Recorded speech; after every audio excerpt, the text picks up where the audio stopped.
इब्राहिम की ईमानदारी। एक छोटे से गांव में इब्राहिम नाम का एक 10 साल का प्यारा और ईमानदार लड़का रहता था। इब्राहिम बहुत गरीब था, लेकिन उसका दिल सोना था। वो अपनी माँ के साथ रहता था और छोटी मोटी मदद करके अपनी माँ का साथ देता था।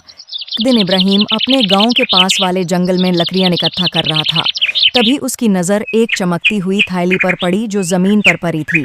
उसने थैली उठाई और देखा कि उसके अंदर सोने के सिक्के और पैसे भरे हुए हैं।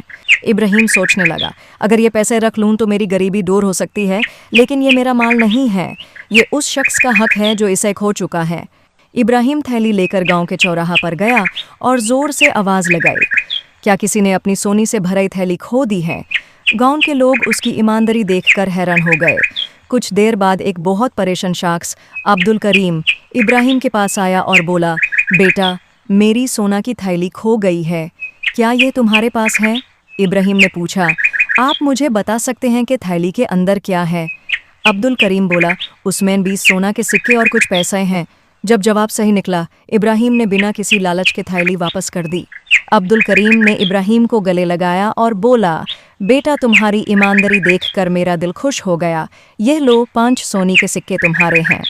इब्राहिम मुस्कुरा कर बोला, चाचा जी, मुझे किसी इनाम की ज़रूरत नहीं। मेरा इनाम ये है कि मैंने आपका हक वापस कर दिया। अब्दुल करीम ने गांव वालों के सामने इब्राहिम की ईमानदारी की तारीफ की और कहा, अगर दुनिया में सब लोग इब्राहिम जैसे ईमानदार बन जाए तो ये दुनिया एक बेहतरीन जगह बन जाए। इस वाक़या के बाद गांव वालों ने इब्राहिम को और ज़्यादा इज्जत देना शुरू कर दिया। अब इब्राहिम गांव के हर छोटे बड़े के लिए मिसाल बन चुका था।